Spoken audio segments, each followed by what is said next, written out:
drive in a deep left field by Castellanos. It will be a home run. And so that'll make it a 4-0 ball game.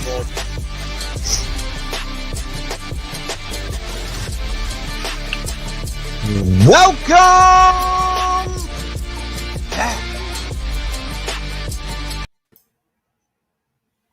We got to work on that transition. That didn't work as well. New things, you know. We're just playing with new toys. That's what we got. So it is another episode of Pardon the Punctuation. I am Aaron Smith, and joined with us, as always, the self-proclaimed best producer in the city, Ed Mayhall. We're still working on getting him back up to best producer. Once he gets hold of all these toys and has them all working the way he wants them to, I think we can reclaim that title. And Jeffrey Howell. And we have special guests joining us tonight because it's been a big week for Cincinnati Bearcats. Some things have happened.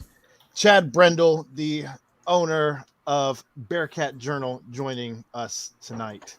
Hi guys. Chad. Hi, Dad.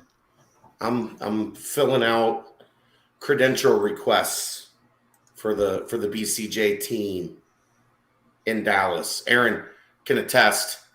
It's like a test. It's like 46 questions on this thing. Is it like per person you got to do that, or is it like I have you to do do like one for every? No, I have to do one for every person. Excellent.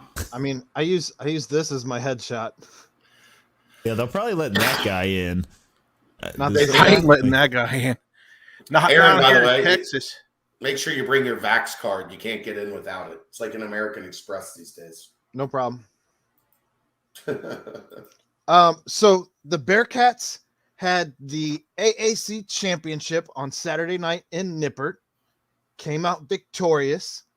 And then on Sunday, it was announced that they will be going to the Cotton Bowl, where they will be taking on, as the 4 seed, they will be taking on the number 1 seed, Alabama. And just as a heads up, Chad is setting up a bus to go down. Maybe not. Potentially, if there's enough interest to get it figured out.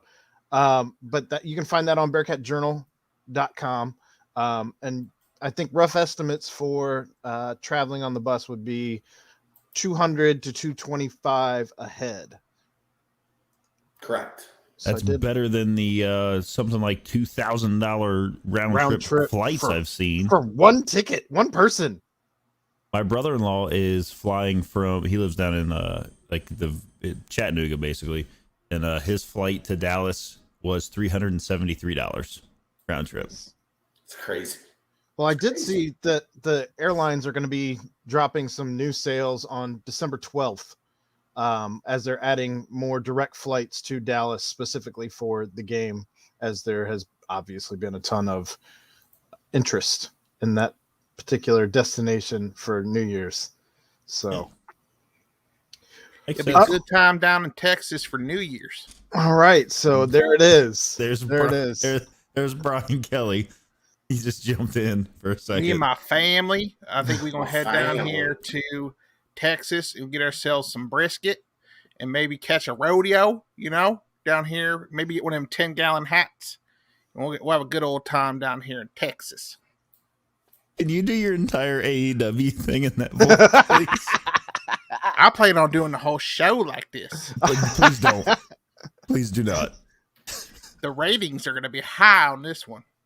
I don't think he will remember at some point in a response to do the accent. And we're just going to have Ed just going back and forth between his Brian Kelly, Louisiana Bayou accent and regular Ed, which is, I mean, there's no doubt that Brian Kelly's he's going to mess up somewhere where he just, oh yeah, I have to do this Cajun Creole. Oh yeah, I'm from Boston. Right. If he's smart, he just goes back to talking like he normally talks and says there was some like mic modulation error when he was on the court at the basketball game. I mean, it took no time for people to see through that bullshit. Like, what are you doing, bro? That's because everybody is on the like attack Brian Kelly bandwagon at that point, and he goes out on a basketball court and he's like, me and my family, we're down here and we love it here. We're Tigers now. It's awesome. In his purple suit. And then my daughter had to get on the Twitter or the TikTok and make a video about how she still has to graduate from the Notre Dame to, before she can go down here with me, and she's going to get all kind of criticism in class and whatnot. Unbelievable. I love this. So, like I said, Bearcats played a game on Saturday. So, that doesn't look like a good Chad response to whatever he's doing on his computer. I got done, right, with my credential request for the Bearcat Journal crew, and then I was informed that I have to do it again if we want to go to the national championship. Yeah. So I got to go through and do the whole thing again. Twice. Well, if you've got to do it again, you can be very happy while you're typing that one out. Well, no, I have to do it by December 17th. Oh. So, I have to do it tonight while I just... So... Not thrilled. So, Jeff, take me through your response in watching the game. What was the emotional roller coaster that you were on as the Bearcats struggled a little bit in the first half to get that separation that they got in the second half as they came out just completely on fire in that third quarter? I didn't... To be fair, I didn't expect there to be some gigantic gap to start the game. I really didn't. I mean, Houston is a good football team. Their defense is highly rated, right? So you get out there, and there's probably a little bit of nerves that regardless of the situations they've been in all year, they've been in for the last few years, there's still going to be a little bit of, I don't know if nerves is really the right word to use, but you got to think you got all these seniors that are playing what is definitively their last game in Nippert Stadium. The place was ruckus from just watching it on my television set downstairs. So there's probably going to be a little bit of here and there. I never really got I didn't feel like they were playing to the point where Houston, they were going to let Houston stick around and, make this into a game by the end. I thought by the end of the game that UC would win and cover, which was 10.5 points? 10.5 ended up being the final spread. Yeah. Okay. So then I want to say it was after when Houston got maybe their first touchdown pass, when it was 10 to 7, I think. Yeah. And I want to say it was Kobe Bryant, and God help me if I'm wrong on that, gathered up the defense right after that. It was Kobe, yeah.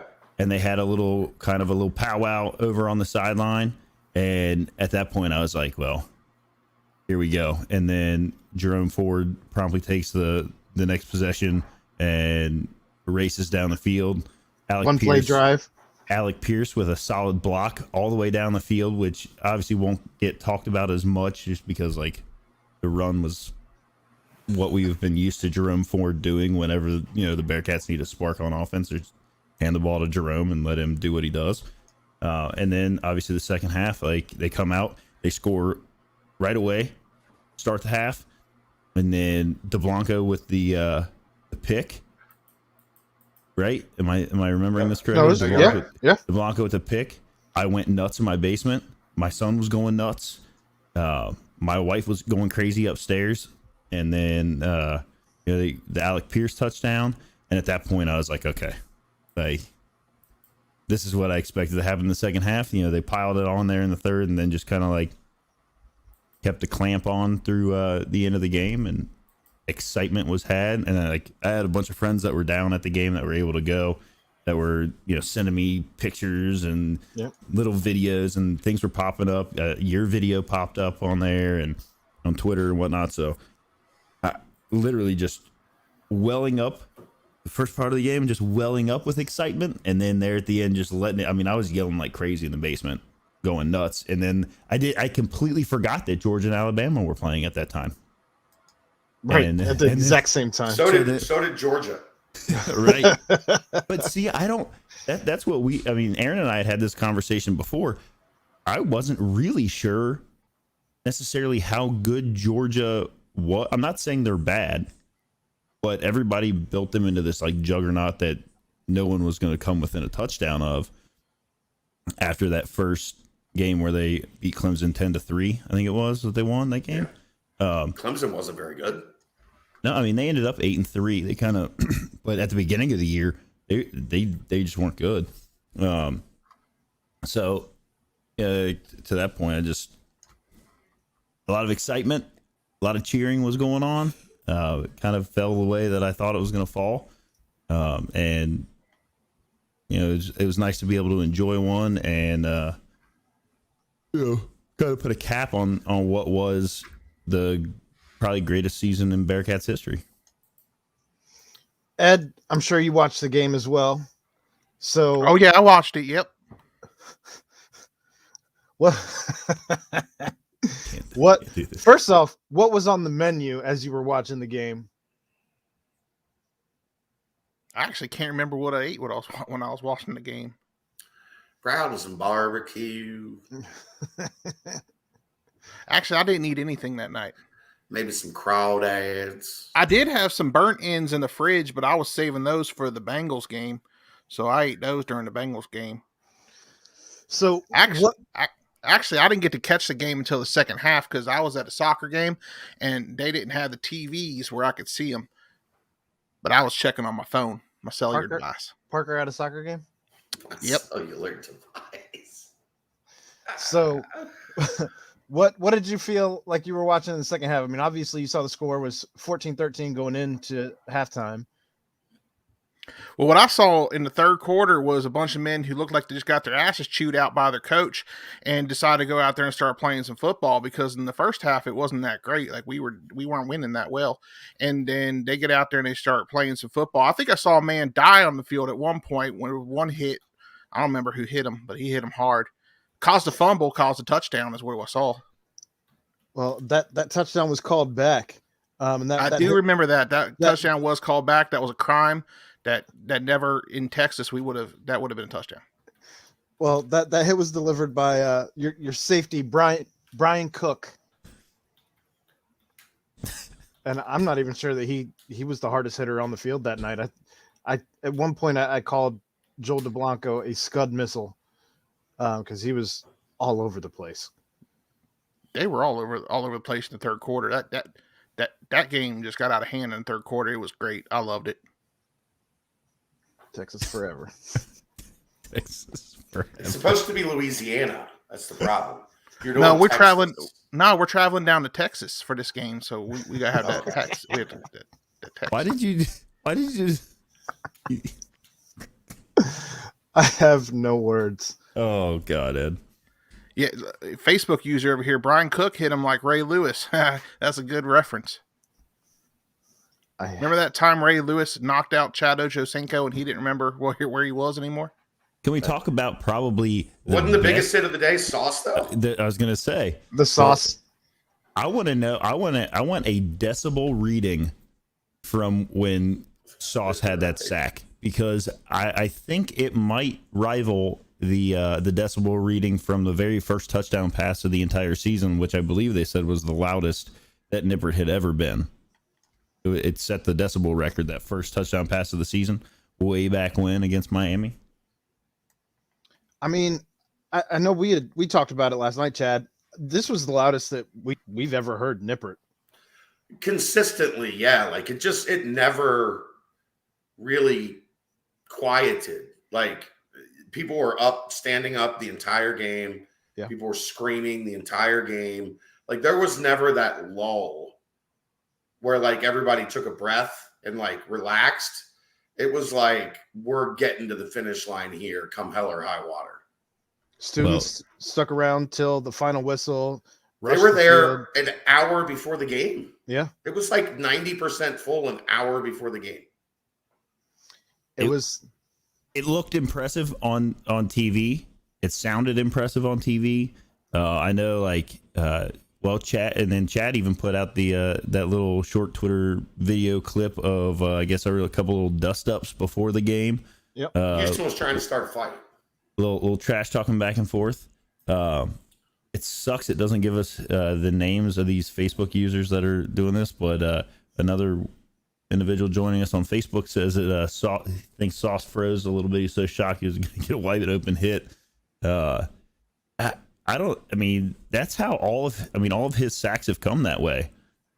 Because they don't look his way. Like they just completely, like, the teams that completely disregard his side of the field, they pay for it by only having half the field to throw to, or because then he's standing directly behind the quarterback, like, excuse me, just go ahead. This is going to be a sack. Like, here I am. If you're not going to throw my way and give me something to do, then I'm just going to come hit you. Or even just look my way. Right. I mean, if you like, they panned back out on TV. So like when it was live, it was like the sideline view. And obviously it was zoomed in on kind of like the quarterback, and then it started to come back out right when he got hit. And then they showed the replay, and it was like the end zone view. And the way he sells the fact that he's not coming and then is like on the way, like right now, like I was kind of surprised. I didn't see him on like the fastest recorded people. Obviously it's not over like a long distance there from where he came to where he got to the quarterback. So like getting up to top speed, maybe, didn't happen. But I felt like he was pretty quick into the backfield there. It wasn't just because no one was there to block him. It was just, he was on it like right now. Well, one of the things Chad talked about a couple weeks ago on one of the podcasts, I get them all confused at this point when we're going back multiple weeks, but Chad had brought up the fact that Sauce basically just kind of messes around before snaps, even in practice, even in games. Like he's just kind of out there, kind of just playing around, and then just focuses as soon as like it's time to focus. And so he is just out there literally just toying with everybody. Well, if you've heard him, like anytime that where it comes up where people ask him, if he's like the most bored defensive back in college football, and he's like, well, anytime at any point where I decide to like let my guard down because I don't think they're coming this way, or they're going to come this way, and I'm going to get burned on it. So, I'm ready to go every play, every down, like over here, focused and locked in. And if they don't come this way, it means I'm doing my job. So I don't know. It's absolutely insane to watch just the lockdowns that he's had. And I think it's going to be very, very interesting to see Ahmad Sauce Gardner for the first time this season, really, like actually have a game where he's going to be challenged. We'll see. We'll see. They're down. They're two of their top three guys, so they really only got their one main guy left. You have to think Saban's going to move him. He's going to travel because they're not going to take their one guy and risk. Here's Sauce shut down. Yeah, like that's it. I can't imagine that Saban does that. I can't imagine. But then that's unfortunate for them because it's not like you can't run from anyone in the secondary, really. Right. I mean, if there's a drop off, it's not that noticeable. Yeah. It's going to be a good game. Sauce is right. Okay. I see where you're going there. I'm just saying, like, it's not like you're going from, you're not going over, you're not going to move your best guy and suddenly get on, a DB that is lost or doesn't know what they're doing, or, right. You've still got a very good DB on the other side. Yeah. I mean, and by all counts, I think we all expect Kobe Bryant to be an NFL draft pick. I would think so. In the spring. So, he is another senior bowl guy. He's another guy who is up for the Jim Thorpe Best Defensive Back in the Country award whenever that award gets dropped. But yeah, it's this defense definitely has some dudes, and it's going to be very interesting to see how this team kind of. I mean, if this is not the biggest measuring stick game of where this program is, I don't know what is. Yeah, because what's great about this game. So last year, obviously, Georgia. Everybody should say yes, that's a measuring stick. We all believe it's a measuring stick. That was a game against a very good Georgia team, and folks still, even though UC lost that game, still want to discredit the game as one that Georgia didn't want to play in. I know we talked about it, I think it was last week or the week before, like people are saying crazy stuff like, Georgia had like 15 people that opted out and like all this craziness, and it wasn't, right? So there is no argument, regardless of how this game goes, right? There's no way to say like, okay, well, Alabama didn't want to be there, they weren't playing for anything, right. They had, right, because they are playing, they're playing to get into a national championship game, right?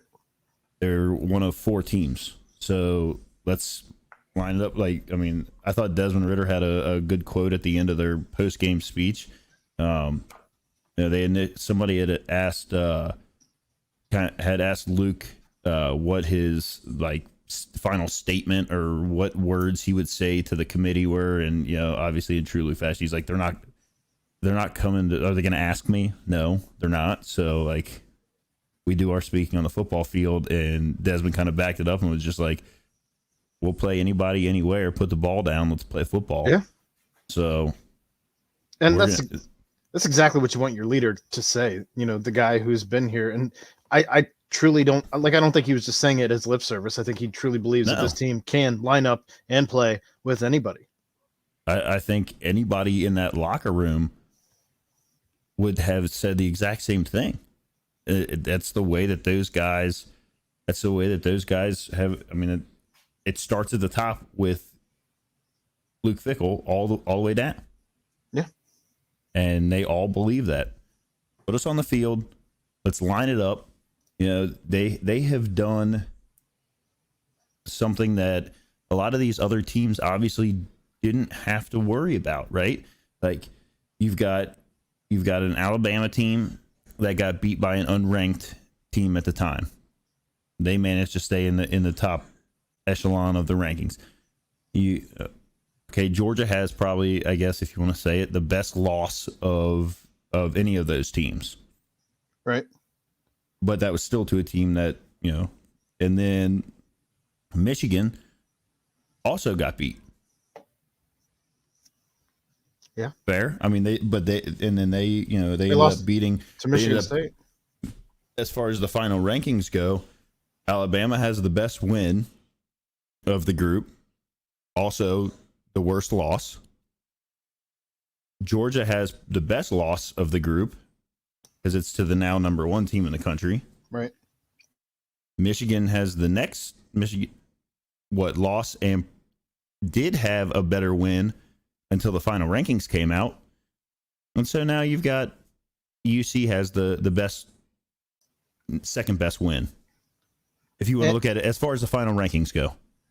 And of course, we've talked all season about, potentially being left out of the party, our seat not being at the table when it actually all came down to the final rankings. One of the things that really irritated the hell out of me today is Kirk Herbstreit and a tweet that he put out saying, after 7 years of bitching and complaining from a vocal minority that the CFP system is rigged and the quote small guy end quote will never get a chance in all caps. Haven't heard much from you the last couple of days. Everything okay? What's the next conspiracy theory? Can't wait because that one is history. Let's talk about what it took for this Bearcats team to even get in, because there was like 15 things that had to happen. Right. And that's what I was getting at with what I was just saying there, is that you see they had every week you sent a team out onto the field that had to be perfect, and you told them that not only that you can't just win, you have to win with these bogus style points. Better than perfect. You have to be better than perfect. And guess what? They don't have to be against Alabama. Anything. They don't have to. They have to win by 1 point. 1 point. And it's not like if they win by 1 point, they're going to get dropped down and they're going to move somebody else into the national championship game. So I feel like that gives the Bearcats a little bit of an edge. I mean, I think that we were probably a half yard away from Oklahoma State punching their ticket as the 4th team in the playoff, and Cincinnati being on the outside looking in as the only undefeated team in the country. Does that McVay kid have some kind of charity he needs people to donate to, or? And probably playing Notre Dame. Right. And Marcus Freeman. Yeah. In the New Year's Six. But Cincinnati had to miraculously schedule a team years ago that happened to be in the top 10 as one of their games. And also, by the way, there and play in their house. And also, by the way, travel to another Power 5 team as their out of conference schedule, sweep their entire conference schedule. And even outside of just what they had to do this year to make everything line up, I think you also have to consider the fact that they had to win every game last year and be a team that came within that one field goal as the clock ticked away in a heartbreaking loss against Georgia. Like, all of that had to be considered on the resume for them to get in. And then undefeated. Think about the other fact that they really needed Houston to end up ranked, because once SMU lost and fell out, like if Houston hadn't made it into the top, like that would be another argument. Like, well, they just nobody in their conference. AAC has good teams, right? Just like every other conference has some good teams at the top, and then there's some not so good teams towards the bottom. It's not. It wasn't this like miraculous like come to Jesus moment for the committee. It was and UC deserves to be there. They earned their way there. They deserve to be there, but it wasn't without the committee trying to do anything and everything they could to prop up every other conference and do nothing to help UC. Look, we dumped on Gary Barta. I have to give Gary Barta credit for one thing. In his final thing, he actually was like, he gave ECU credit. He's like, their win over ECU, that's a good team. Yeah. Which I was shocked to see him do. But at that point in time, I guess you have to legitimize them. Yeah, you got to do because they're in. You don't want to say we couldn't really put anybody else in here. Right. I mean, if we play that game, like, Chad, do you think that even with the way that UC pretty well handled Houston, had Oklahoma State been able to pull off that comeback, do you think that that would have been enough to jump them into the top 4? Probably because the one thing I will say is the way that game played out, maybe not, because Oklahoma State looked terrible for most of that game. Now they would have, if they would have done it, they would have justified it by saying they played another top 10 team. Right. They faced some adversity and they managed to pull it out. It would have been razor thin, the margin. So I thank you, Baylor, because thank you to Oklahoma State's quarterback for thinking his team was wearing the Baylor colors. What, 4 interceptions? Yeah. So but he got bailed out on a couple other ones that were very, very easily should have been interceptions. Like one, he got blasted and threw like a pop-up that was somehow a first down. Well, and Baylor helped us out. I didn't get to watch. I was on campus for most of it. Yeah. Baylor helped us out earlier in the season too when they upset Oklahoma. At Oklahoma. Yeah, it was kind of like perfect symmetry. That was at home. I'm sorry, not at Oklahoma. But that goes back to what Chad mentioned there, that 15 million things had to line up. There was literally no room. Obviously, UC had zero room for error because in the final rankings, they still stayed 4. Mm-hmm. Right? I think that had they moved them up to 3, I would have thought differently about if Oklahoma State had won, like. maybe this, that, or the other, and maybe had Georgia beat Alabama, then it wouldn't have mattered so much. But we touched on that last week that Right. one of those teams needed to lose, and UC obviously needed to win for They them weren't to gonna- get in. They weren't going to do a rematch though of Alabama Georgia round 2, right after they played for See, I don't know, though. for the SEC championship. Because, I think there was a chance they did it as a preemptive strike, right? Do you want it as the championship game? I don't You think want to watch Georgia beat that ass again in the title game? Alabama. You mean? Or Alabama beat that ass again in the title game? I mean, I don't know. So maybe you do it in the semifinals and just get it out of the way, and you have Cincinnati, Michigan, which, oh boy, that would have been fun. That's two guys that do not like each other, like to the core, do not like each other. Sounds about right. Talk about family. There would have been a riff in my family if that would have happened. oh, just key points coming in. Oh my God. Corey Held brings up over here in the comments that he's a little shaky on the kicking game. I think we all are. Like, we know that it's No more kicking. if there's a deficiency on the team, it's the kicking game. But they did pick up a commitment from a transfer portal guy from Delaware, which is that Home of Joe Flacco. isn't it? Brian Wright, was it Brian Wright? Brian Wright was from Delaware, yeah. Yeah. Good job, Jeffrey. Every now and then, put one out. So we got him, and I know that there were some questions going around about if he was able to play in the next game. He's not, correct, Chad? He won't be able to compete this year, so he's not available until the start of next season. So I guess there's an NCAA rule that you can't compete for two teams in the same season. Makes sense. Yeah, I mean right, because then you would have it almost be like trying to put together an all-star game or an all-star team going into the where what do we need? All right, we need one of these and two of those, one of these. Yep.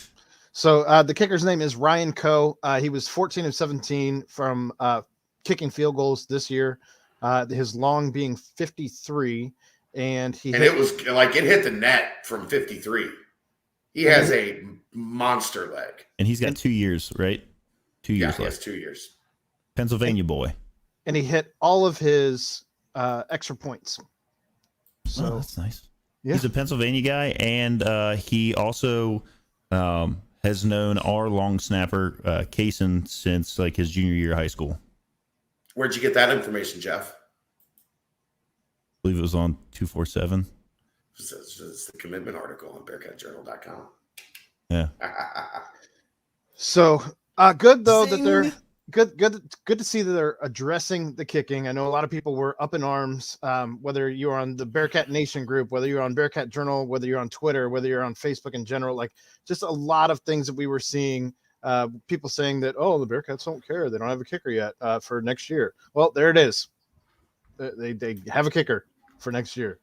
And I honestly wouldn't be surprised if they continue to maybe get like a preferred walk-on of some sort to try and have some competition. So it's not just, I don't know. The other thing is, these shambles. The next 2 games that UC plays are going to be in domes. So there's something to that. You can kind of, have they? I don't think the wind has been the problem. Chad, I'm trying to look on the bright side of things right now. I think you could have done this, and that would have that would have been enough. Like, how do you miss from 27 or 23? How do you miss from 23? Can we put Evan McPherson in a Bearcats jersey with a different name on his back? Somebody today was like, "Can we sneak him in one of the kickers' jerseys?" And I was like, "This dude's 6'3", 215. I think Saban would be like, "Wait a minute, that's not that ain't their kicker, right? Get him off the field, all right? They're cheating over there." Hey, this guy ain't on the roster. So, so Chad, you got a chance this week to have a bit of an exchange with Nick Saban. Yeah. So what was that like for you? Because we didn't talk about that at all last night on the BBP. Well, the thing is, it only is good if you get him to scoff at you, right? Like just asking him a question and having him answer, that's not good enough for me. I've got high standards of my journalistic integrity. So asking him a question that unintentionally upsets him, that's what I was aiming for. I didn't like, but you don't know how to do that, right? Yeah. Right. So asking him a question about something and not figuring out for like 2 minutes of the answer why he scoffed, you know, it was fast. That was awesome. I loved it. It was great. So I asked him, if you're not familiar, you didn't watch the video, I asked him if it was good to have new faces, fresh blood in the college football playoff. And he deadpan looked at the camera and said, "Good for who?" And I laughed a little. I'm like, "All right, here we go." Oh no! I think Oh, we lost no. Chad. Oh, no. Look at how happy he Nick, is. though. Nick Saban unplugged his internet. Me and Saban getting a little chippy in the first press conference. He gave a really good answer about why it's good for the sport. And then he got to why he scoffed, which was, I'm not apologizing that we're in this thing every year. Like, Can't blame him. No, I mean, and it made sense once he got to that part. He was defending himself because if he says it's good for the sport for new faces, well, they're the face that's there every year, right? They're the king of the mountain. And Nick Saban was like, "Look,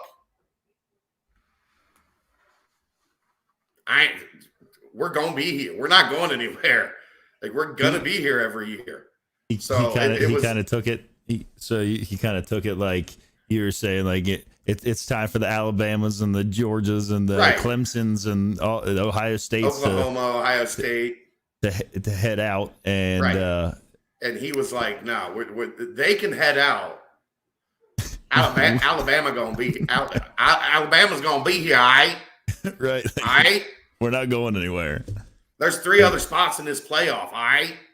Man, I can't wait for expansion though, just to see some new faces and I just think it brings more excitement. absolutely I parity. mean, you're never gonna see obviously a 64 team like No. March Madness style football tournament. Nor You're not gonna should you. see that. That'd be Right. absurd. Exactly. But I think 12 is good. I think it's an okay number. There's not typically in any given year, there's not more in football. There's not more than 12 teams that can win a title. That's fair. So, I mean, I think that's a good number. I wouldn't want to go to 16 and then 8. I don't think that's quite enough. So I think I'm okay settling in at that 12 spot. Yeah. And plus it'll be, be nice. And that brings the new faces without making, the Alabamas of the world have to leave and Nick Saban scoffing at Chad. I mean, that was the perfect thing, right? Like I got a good answer. Well, I asked a good question. I got a good answer, and he scoffed at me. I felt like you almost triggered a full on like Saban rant. I was close. Almost. You're close. Close. And that's I think he understood I as think he understood my intention wasn't to dog Alabama. He just wanted to make sure Alabama didn't get dogged. right. Yeah. Speaking of dog. Bear is really upset right now. I'll be back. Okay. We talk about expansion and with the Bearcats moving into the Big 12, just kind of looking at the final rankings for the college season here, going into bowl season.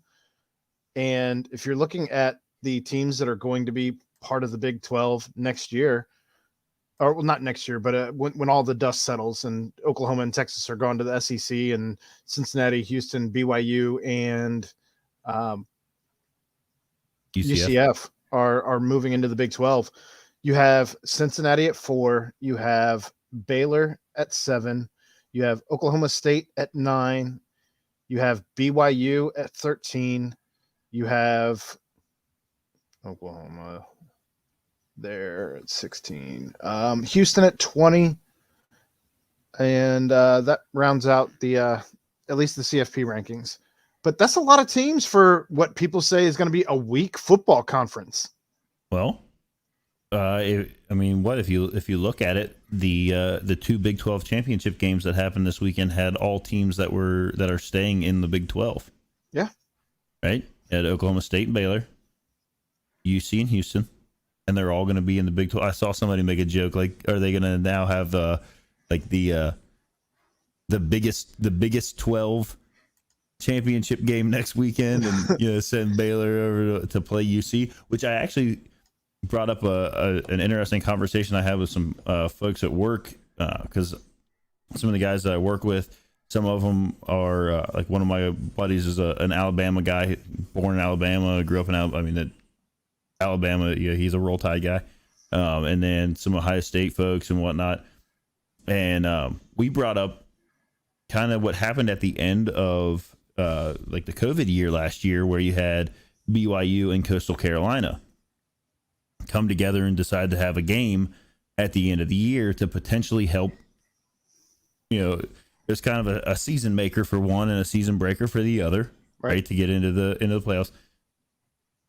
Would you want to see a maybe when this goes to a 12-team playoff where teams aren't scheduling games 5 years in advance for maybe the last couple weeks of the season, and they can some teams can kind of look around and say, well, we need another top 10 win, or we need this or that, and they kind of schedule those games midway through the season. They look around, they make some calls, and some games get scheduled.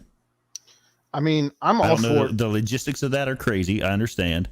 There is that. I mean, especially for teams trying to book flights or whatever the case may be with all of that. On top or of even at the beginning of the year, you know what I mean? Like you have the last 3. That was the point that I was going to bring up. Is I don't think you should be scheduling games 7 years out, 5 years out, and all of that. Like, that's entirely too far away. If you want to do a home and home or home away home, as the Power 5 takes advantage of the little guys in the group of 5 and all of that, I don't think you should be able to set those contracts up more than 1 year away before you do the home and home or a home away and home, or whatever the case may be. So maybe your conference games all get set, because obviously you're going to have to play those guys at some point in the season or however it shakes out. And then your out of conference games, maybe you schedule those in February, ahead of, like right after the season ends. Well, and we saw how quickly that they were able to do scheduling during a COVID-riddled pandemic year. Right. I mean, that may have been slightly easier just because you had teams that were looking for games because other teams in their conference weren't playing games. Or was it BYU and Coastal Carolina that literally, like, the week before? Yeah, the week before, let's play. But they teed it up, and it was kind of like I said, that was the hey, we'll make your season or break your season kind of game. Yeah. But I think that things need to move more towards, who wants to watch Georgia play Charleston Southern in the 11th week of the season? Nobody, except Charleston Southern, who's collecting a big giant paycheck. Fat check. Yeah. Or even was it Houston playing UConn to end their season? Like, how Alabama played New Mexico State. So, like, the week that Alabama that's played a New thing Mexico, in the SEC is that second to last week of the regular season, they all play a cupcake. Yeah, they play like an FC. They play an FCS school, and it's nonsense. And they're like, people are like, well, that's what a real team does to a lower tier team. They thump them like that. You're not talking about UC playing Navy, which is what they're comparing it to. They're comparing a 1-8 New Mexico State FCS team to a Navy. It's not the same. I agree. I think the whole thing is ridiculous. Ridiculous. There shouldn't be this opportunity to schedule these. And I get it. It's nice for the FCS kids. They get to be on TV once a year, whatever, for that stuff on like a big channel or whatever. It shouldn't be there. It's going to be there, but it shouldn't be there. I do see in the chat wanting to know how good Alabama is and what are the keys to beating Alabama. As we get closer to that game and start to have a little bit more information coming from both schools, we'll do a little bit deeper dive into the. I can give a Cliff Notes if you'd like. Yeah. Go ahead. Run it out. Offensive line, not typical Alabama. They have had some troubles protecting Bryce Young. When he has had time, he's been phenomenal. He's going to win the Heisman Thursday or whenever the Heisman is. Saturday, I think. But there have been several instances, Auburn, LSU, Texas A&M, where people have been able to make him uncomfortable, and that has slowed down Alabama's offense. They don't have a typical Alabama run game. Because we have their running back. Yeah, because they let the wrong running back walk. So offensively, they are very pass heavy.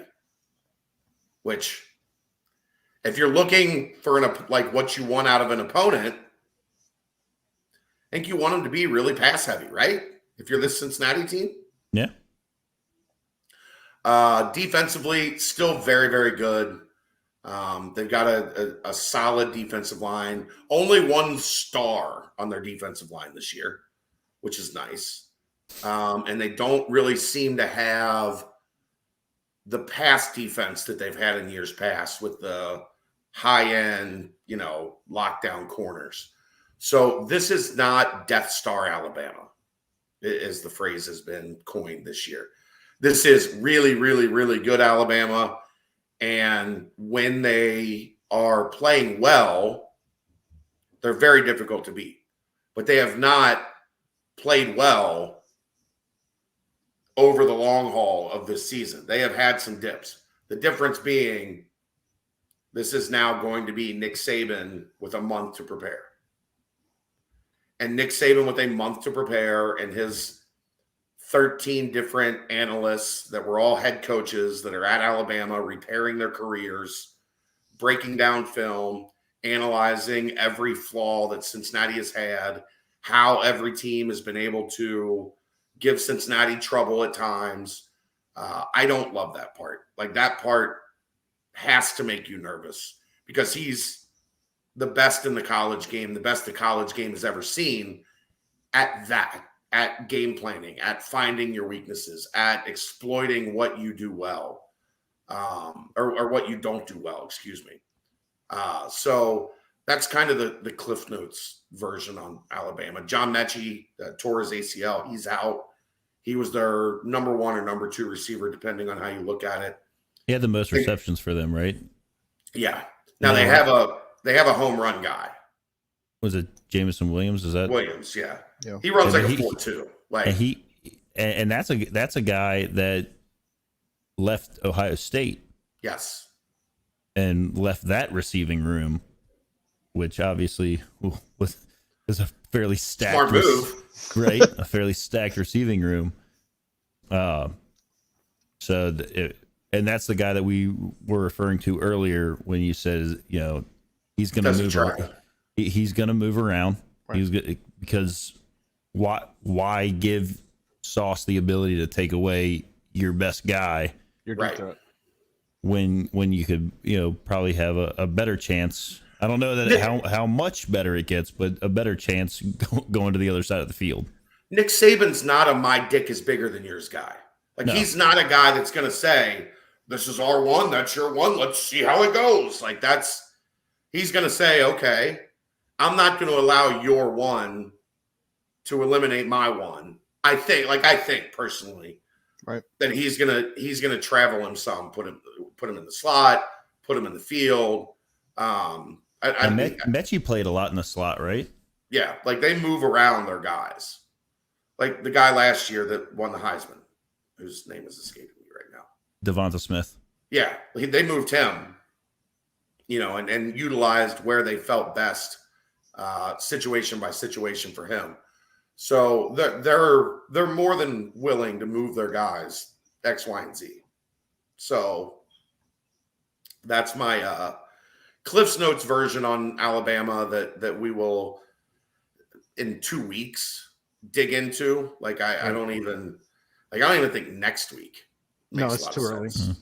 We'll be talking about the big basketball game this weekend, next week anyway. So there's a basketball game this weekend. Pretty big basketball game. Before we transition into basketball, though, one of the things that was brought up to me by a big fan of pretty much everything the Bearcat Journal does, Merck reached out to me and he said, "Do you think that Alabama has potentially a horrific wild card that could be played against them, in that they could potentially lose some coaches and staff to some of these coach and staff rebuilds around the country, when you have like a Mario Cristobal rebuilding his staff at Miami, or whatever Oregon does, whatever happens at Oklahoma. There's a lot of schools that are figuring this whole thing out all over again. But do you think that there's anybody that could potentially be poached from Saban's staff, or even Cincinnati staff? Although I don't think that that's going to be a thing for Cincinnati staff. I don't think so leading into the playoff.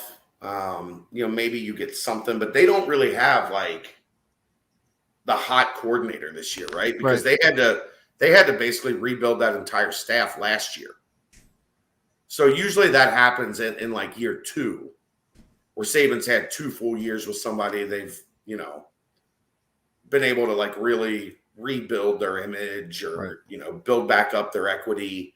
Lane and they Kiffin, move on again. Yeah. I don't think, and anything could happen, because there's like 7 major jobs and like 5 like tier 2, tier 3 jobs have all changed in this cycle. Mm-hmm. So who knows what the total fallout could be, but I'd be pretty surprised if there were any major changes. And a lot of times with the assistants, you'll see them stick it out. Like Luke Fickell stuck it out at Ohio State when he took the head coaching job at Cincinnati. Right. Like there's an understanding of, finish the job. And especially for the teams that are in the playoff. So I don't think it'll be a big deal, but maybe something comes up. I mean, weird things could happen. Yeah, Saban turns over his staff like every 2 to 3 years. Mm-hmm. I do want to say that whatever Joel DeBlanco does after he leaves here, if he doesn't end up being a strength coach somewhere, with the way he was going on at the post-game thing, or a pro wrestler. I mean, that too. Yeah, he could do that too. But I feel like he has strength and conditioning coach written all over him. Not wrong.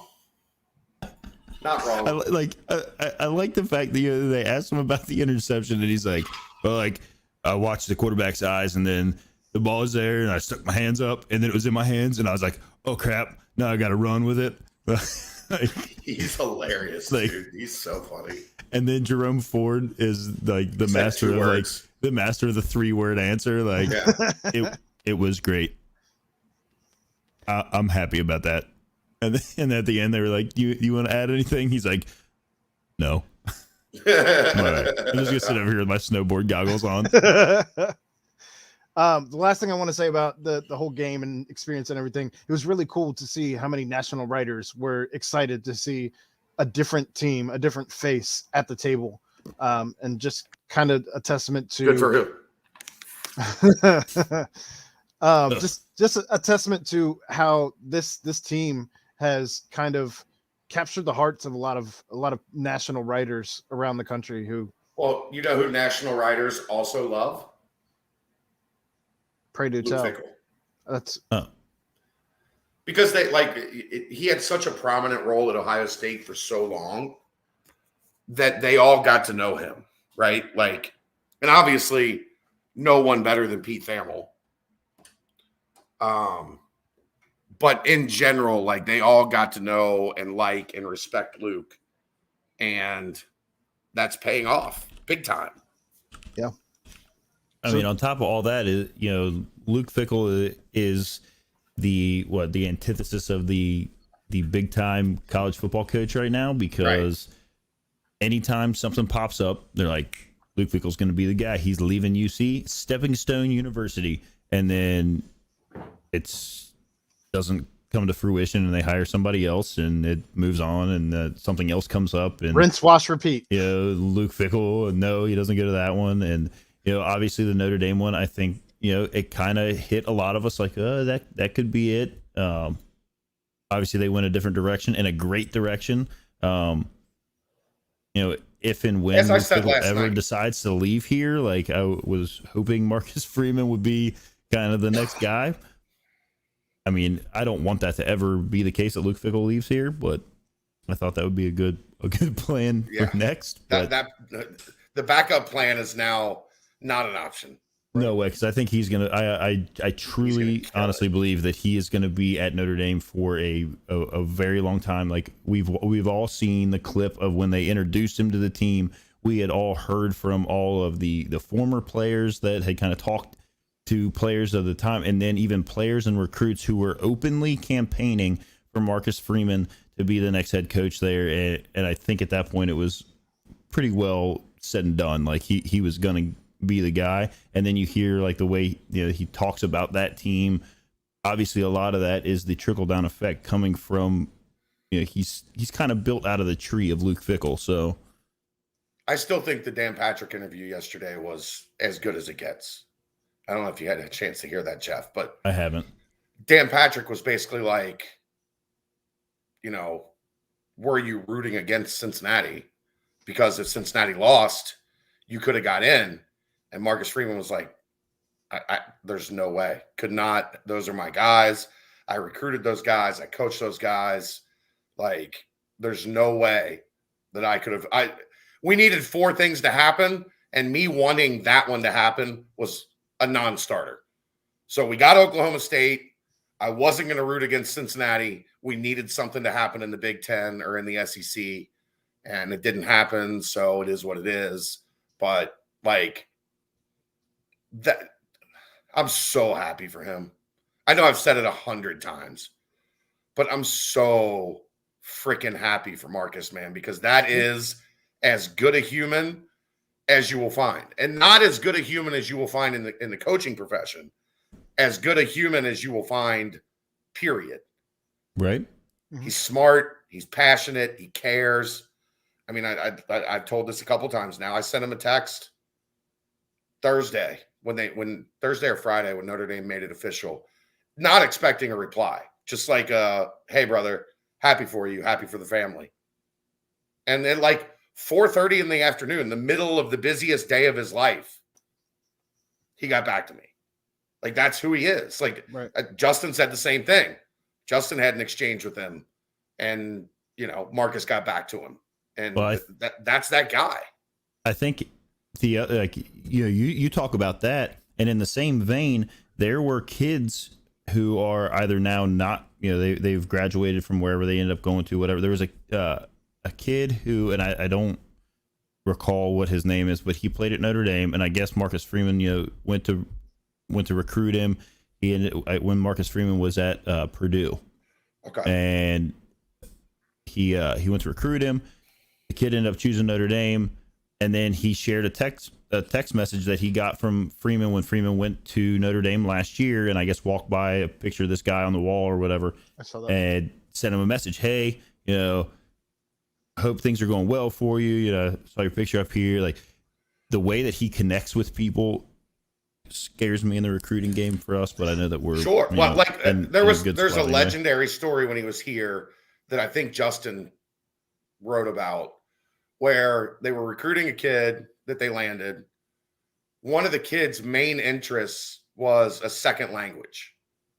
Like it like dialed in, like for whatever reason, he just like this, he connected with this class where he was able to learn this second language. And Marcus, in doing his research, heard about it. And when the kid came to visit, Marcus leaned into it and like, you know, had like stuff on his, like the promotional material you get when you arrive was in the second language. And like just the tiniest of detail, every little thing that dude picks up, that dude dials in on. And that makes a difference to people, right? If you were on a recruiting visit and you had been on, you know, 15, 20 visits, and you go and you meet with Marcus Freeman and he does that, you're like, oh shit, this guy cares. Well, it's like this when guy wants to know about me and who I am. It's like when I talked to JQ Hardaway's parents. One of the things his mom said to me was when they went to visit Georgia, they were all Hardaway or Six. And she's like, my last name isn't even Hardaway. Right. You know what I mean? Like they were all just referred to as either Hardaway or Six. Even the family was referred to as Hardaway or Six. She's like, when I came to Cincinnati, they knew my name, my husband or ex-husband's name. They knew my kid's name that wasn't JQ. Like, and it was just a more personal, hands-on type experience. Marcus set the tone for a lot of that. Like that still permeates through how they do things, because that was who, like that was his forte, was like, if I'm going to recruit this kid, I'm going to find out what makes this kid tick. I'm going to find out what his everyday life is like outside of football, outside of what we're going to be doing on the field every day. Because when you know that, when you understand that, then you have a better understanding of the kid, of the person, of who you're coaching. So that's Luke also, right? Like that's Luke. It passed that down to Marcus. Marcus is carrying it on. So that's why you see that so prominent here. Look, man, I'm certain Luke wanted to listen and have a shot at the Notre Dame job. Sure. And you? If you hold that against him, you're an idiot. Like, Right. It's one of the premier jobs in the country. It fits his core beliefs. Like, everything lines up. And instead, Notre Dame called. Luke said, I'm busy. Could you imagine how hard that has to be to know something you want is there for you to attain, and you're a man of your word, and your word is, I'm coaching my team to a championship right now, and whatever personal is underneath the greater good for the whole. And the greater good for the whole was winning the American Athletic Conference championship and attempting to qualify or be selected to the college football invitational. And Notre Dame said, all right, we got to do what we got to do. Maybe they would have gone with Marcus Freeman anyway. Sure. Because of all the momentum he had. Right. But Luke passed up the opportunity to even speak with that. And as somebody said to me on the sidelines, I hope Cincinnati understands how great of a man he is. That encapsulates everything right there. I mean, I think that's something that a lot of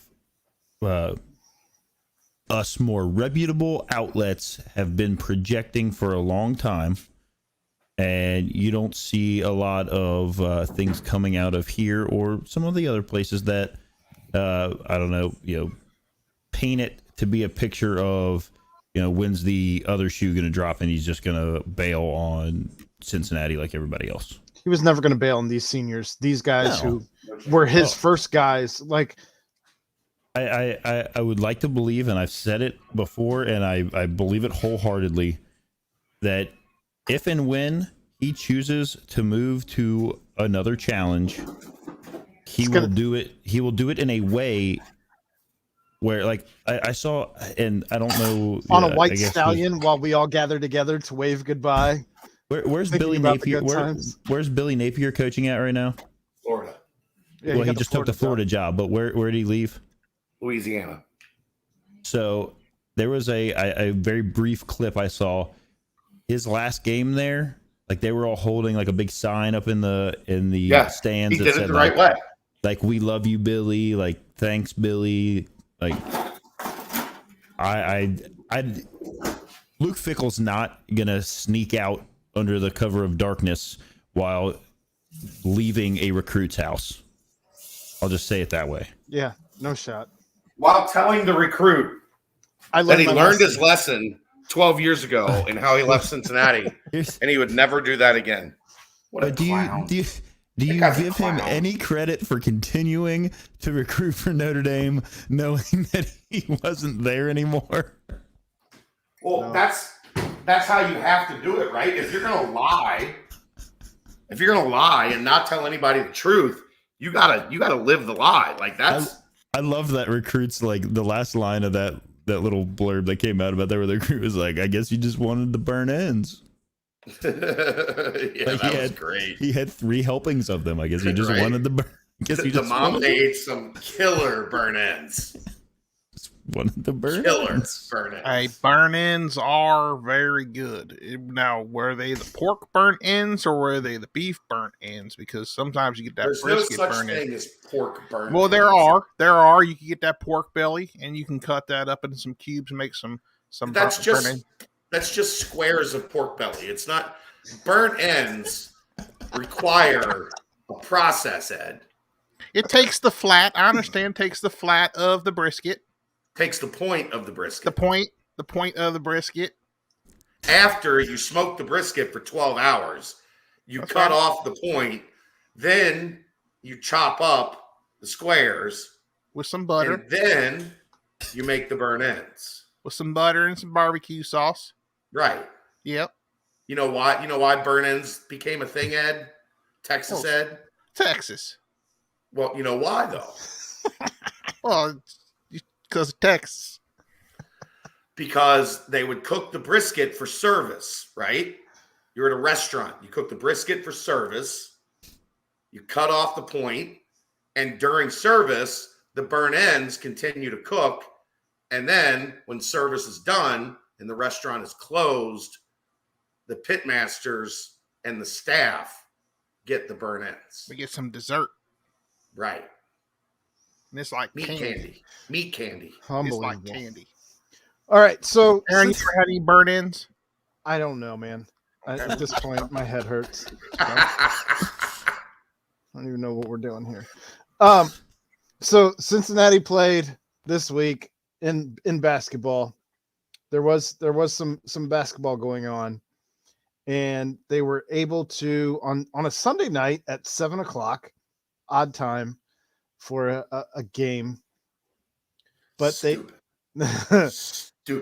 They were able to beat Bryant even after opening the game 0 for 11 from the field, and I don't even think they had a field goal until 13 minutes into the game.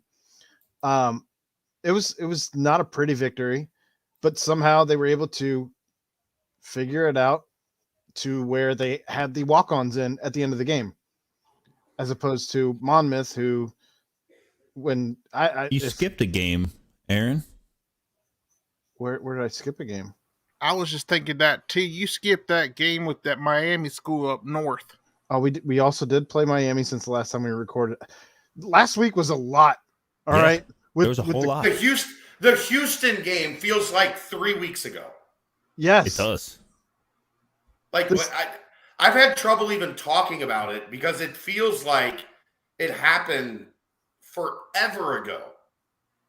I would agree. It was only 72 hours ago, Chad. Right. So go ahead. Finish up your Bryant talk, and then we'll double back. We're at a point, Aaron, for me, where each day has felt like a week.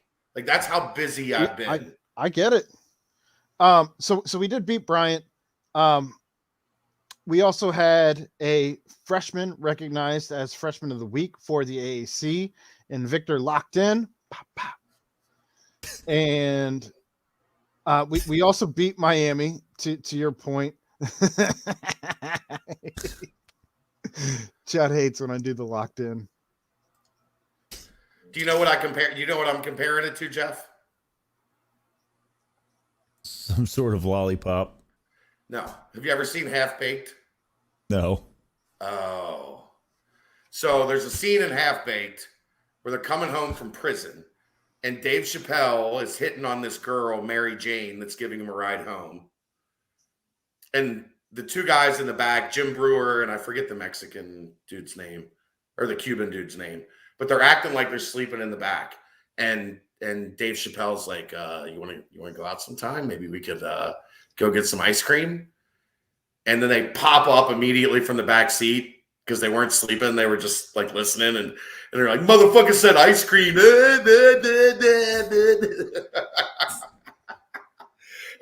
It's one of my favorite comedy scenes ever because it's just so like stupid and random. Motherfucker said ice cream.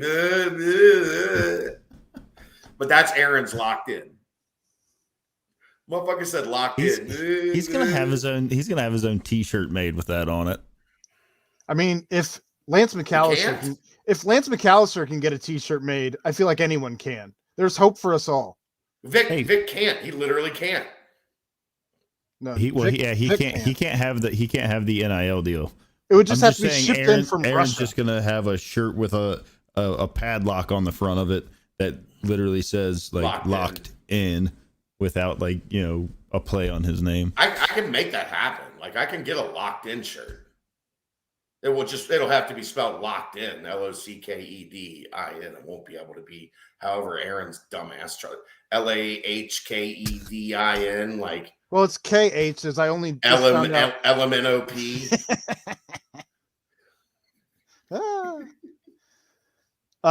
To your point, though, they also played Miami and went to Miami to play that game. There was apparently logistical issues as the buses struggled to get into Miami. Because everybody struggles getting to Miami. The one road, it's just one road, and the deer, and it's a horrible place to get to. You could have left out to get to. It's just a horrible place. Especially Mullet Hall. Yep. First true road game. Business in the front, party in the back. Ed and I graduated in that hall, so That is true. that's where our high school had graduation. Oh, I thought you meant right state, wrong school. No, we have the Nutter Center. Come on, man. Sorry, I'm derailing the podcast. Getting shots. It's fine. Guillermo Diaz, Chad, is the Cuban or Mexican as Scarface in Yes, Cuban B. All right. It's another one Jeff doesn't get because he hasn't seen the movie. Jeff, I'm going to need you to do your homework and watch Half Baked. Chad doesn't ever reference movies, so the fact that he's seen a movie is kind of a big deal. It's Chappelle. I love Chappelle. I stand by my statement. And Jim Brewer, Harlan Williams. Like it's a Tommy Chong. It was co-written by Neil Brennan, comedic genius Neil Brennan. Like phenomenal movie. It's hilarious. It's really stupid, but it's funny. And that's kind of like my wheelhouse. I like really stupid and funny. If I had to pick a favorite comedian right now, it would be Josh Wolf. You ever watch any Josh Wolf stuff? Nope.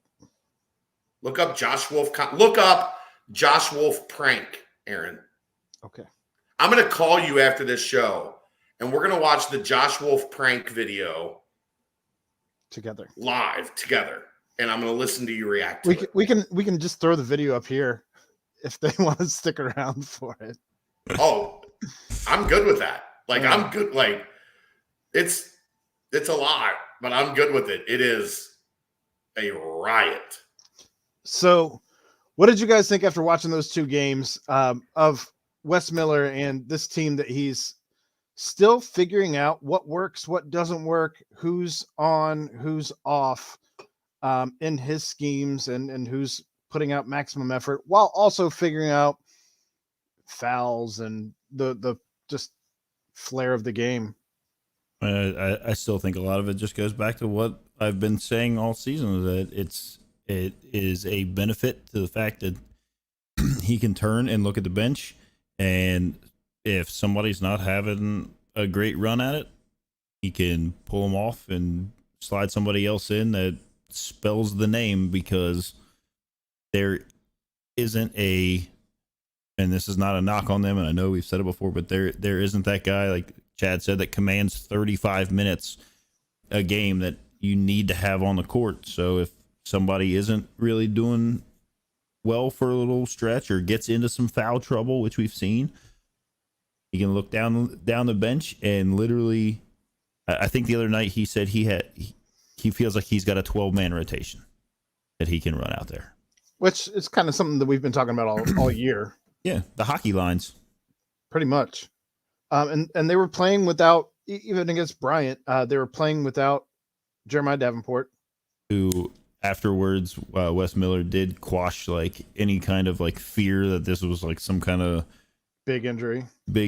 He said, practice, somebody landed on his ankle, and that Jeremiah sent him a text message the morning of the Bryant game. It was like, "Hey, I can go."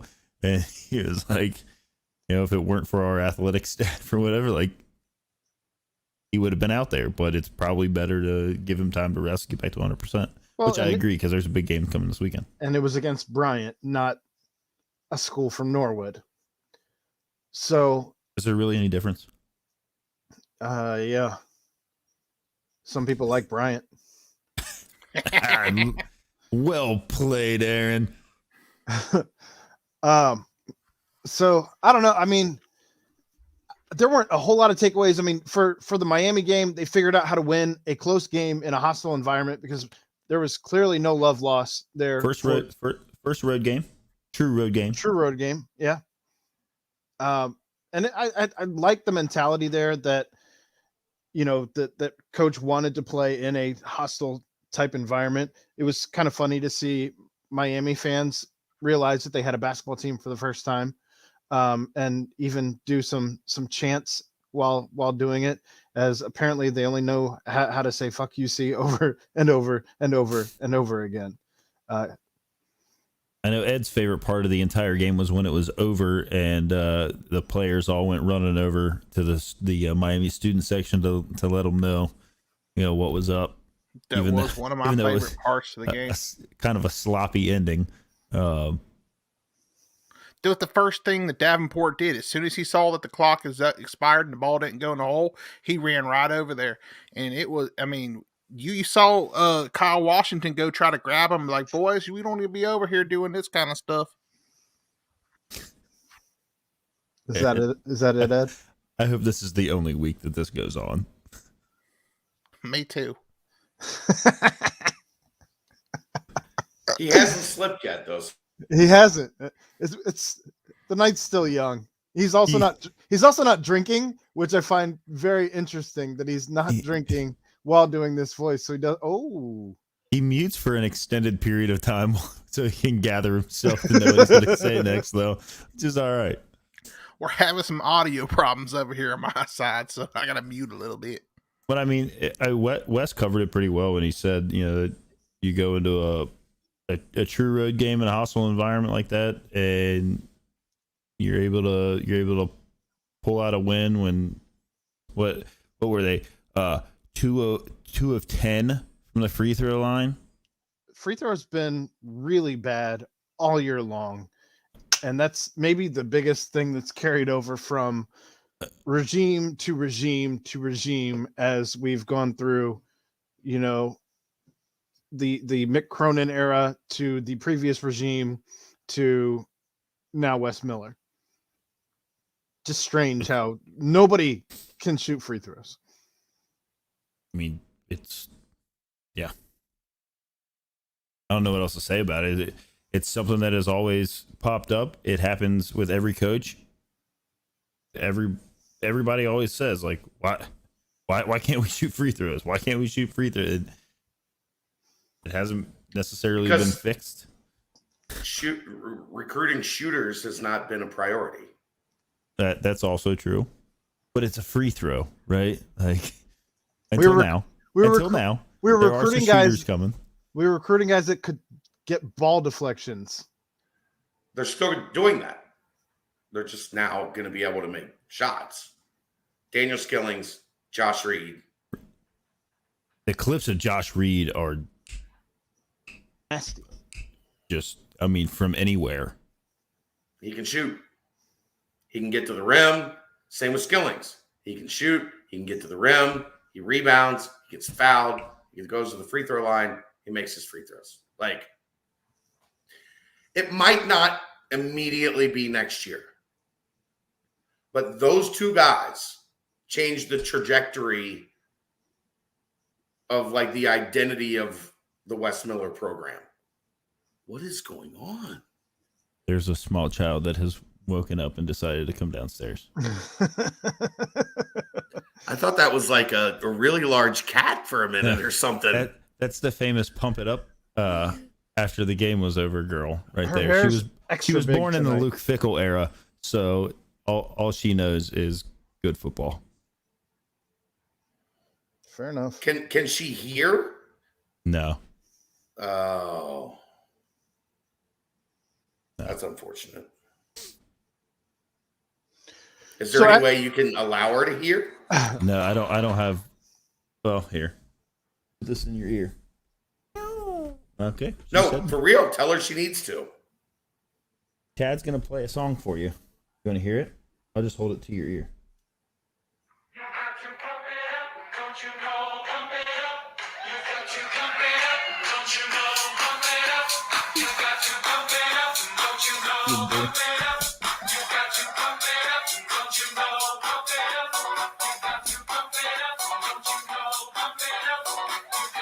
All right. We also forgot to mention while we were talking football. And that, now she's fucked up and not going back to sleep. right. She's pumped up. You're welcome, Jeff. We did also forget to mention that Coach Luke Fickell did win Coach of the Year today. The Home Depot Coach of the Year. Home Depot Coach Let's of the Year. go. So congrats on that. But basketball, there is a big game, as we have alluded to throughout this entire podcast, this weekend on Saturday night. Xavier will be hosting your Cincinnati Bearcats at 8:30. They still do have a game on Wednesday at 6:30 against Ball State. Xavier right now sitting at 7-1, which includes an upset at the time of Ohio State, who was number 19 at the time when that happened. And also, Ohio State beat Duke the other night, so they're not a bad team. I'm not feeling great about this game, but weird things have happened in this game. They got a rebound. They got to rebound and make free throws. And make free throws. If they rebound, like, here's the thing. Like, we talked about this last night on the BBP. Struggling on the defensive glass does three things. One, it allows for second chance points. Two, it takes a team that has defended well for 25 seconds, right? Sat down. Like, if you look at this team's numbers, they defend. They sit down and defend. You defend well for 25 seconds. And then you give up an offensive rebound and you have to do it again. Three, you can't get out in transition. Because the best ways to get out in transition, offensive rebound or defensive rebounds, and live ball turnovers. And if you're not defensive rebounding, you're eliminating so many. Like, go back to Bryant. They have what, 19 or 15 or something offensive rebounds? That's 15 chances Mike Saunders had to play downhill against a defense that wasn't set. So when you combine those three things, it has a huge impact on the flow and the momentum of the game. And we have seen this is clearly a team that plays off of flow. When they have the flow going, they're forcing turnovers, they're getting defensive rebounds, they're putting pressure on the defense, getting straight downhill and to the rim. When they're getting their ass kicked on the defensive glass and the other team's getting offensive rebounds, second chance points, and the ability to reorganize and run another set, it takes away everything that they have in terms of momentum. If they don't protect the defensive glass against Xavier, they're going to get their ass kicked. I don't know any other way to put it. Yeah, I mean, Xavier got they have about 4 guys who average double digits this year so far, and we've only got about 3. So that's not good. Great analysis. Nope, we only got 2. Good job, Cowboy Ed. Xavier's not a young team though either. They're very old. Very old. I mean, this is what Scruggs' 5th year. He took the. No, he actually enrolled at Xavier in 2003.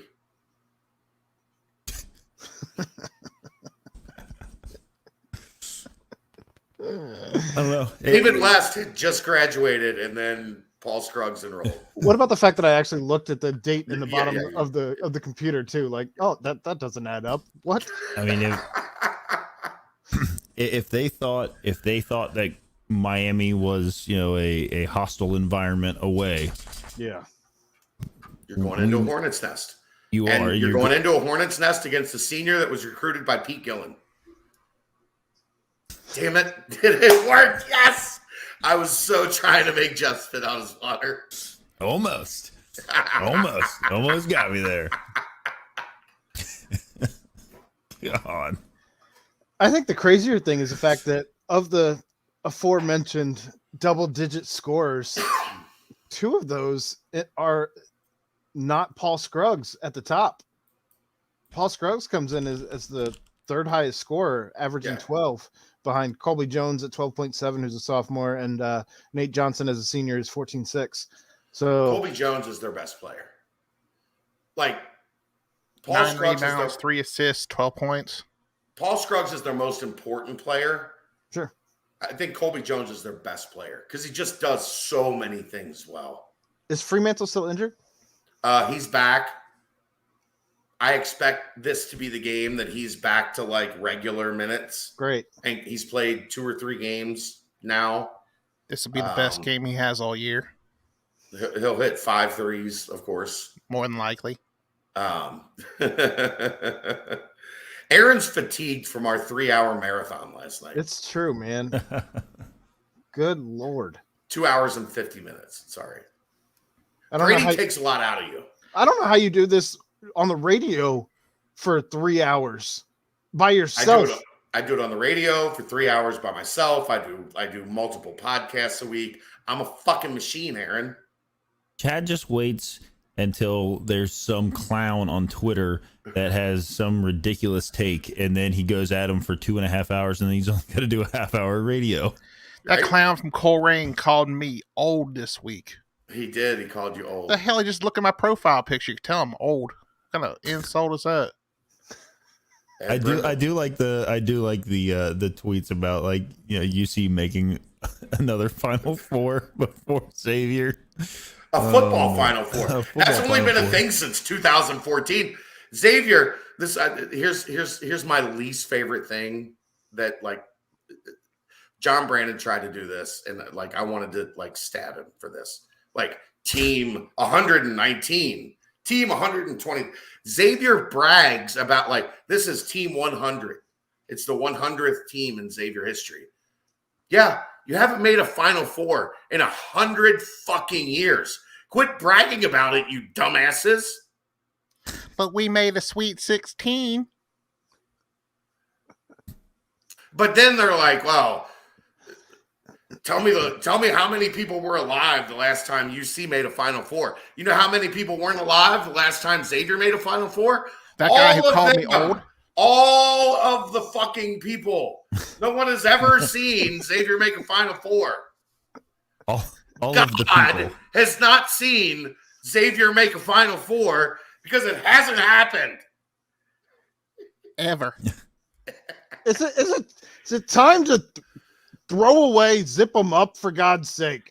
Yes, it is. I mean, they're a freaking Catholic school, and they're talking about putting people in body bags. I mean, come on. They got knocked the fuck out, Ed. What? They got knocked the fuck out. They did. He got crawled to half court. He cried. His face was broken. Bloodied. Ed, how do you have brothers who root for Xavier? Plural. I used to babysit and I dropped them a couple times. That's what you do with family. That's what you do with family.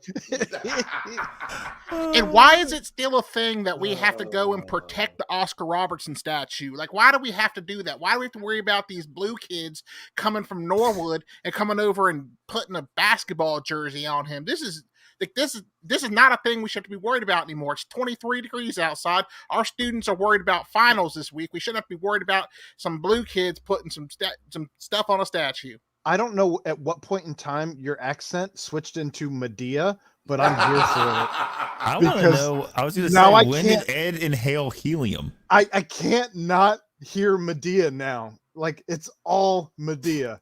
I don't know what you're talking about. The very angry Southern grandma that you just became. No, but really, I fucking love this podcast. I really do. but really, why do we have to do that? Because it's part of a rivalry, Ed. We don't go A their shit. rivalry wherein it's like walking distance from one to the other if they want to go on a long walk. They don't have any statues to terrorize. They ain't got nobody good came from that school. I feel like it's not the safest walk at night. Only good person that came from that school is that soccer player. She didn't even go there. She was enrolled, wasn't she? She didn't play soccer there, did she? No. All right, so it should be interesting to see how the game between 7-1 Xavier. The most detailed Crosstown Shootout breakdown that you hear this week. That's what you're going to find on the internet. They have 4 double-digit scores. UC only has 2, so we're in trouble. That straight from Medea's mouth. Guys, there is some sad news in the world today. The last remaining Popeyes buffet in the world is closed down. Oh no! I didn't even know there was a such thing as a Popeyes. Popeyes Yeah, had a they're- buffet? In the South, there were Popeyes that for $10 you could get all the Popeyes you could eat. Have you been to a Popeyes recently? It's so expensive now. Everything's so expensive now, Aaron. Yeah, everything's so Moving expensive. on. This Facebook user, which unfortunately it doesn't put their name, is very confused as to what they've walked into. I'm sorry. This They're is, upset about the Popeyes. Like, no more Popeyes buffets, $10. All you could eat Popeyes. Look, Do y'all remember the buffets at the Pizza Hut? oh yeah, Pizza the Hut. Pizza Hut in Erlanger had a buffet that was Those outstanding. red cups. Yeah, and then, To they bulldozed that place. to cap off, It was in the parking lot of a Kmart, which also didn't have a great end. that's how it goes sometimes. Speaking of not having a great end, let's cap off the Cincinnati Xavier discussion by what's your prediction for this game? I think I'm just going to say it, and I'm going to be a homer about it. I think UC pulls it off. I think that they are going to play pretty locked down on defense. They might even be locked in, Aaron. I really do. Like, I just have a good feeling about this team. The way that they came out, they're going to have to obviously take care of what we've talked about. The defensive boards and making some free throws at a better clip than 2 of 10. But you know, it's going to be a game that is going to be chippy. We know that because that's just how it is. And I think they come out. I'm going to say Mikey Saunders is going to provide the spark as he's been known to do, and they win by 6.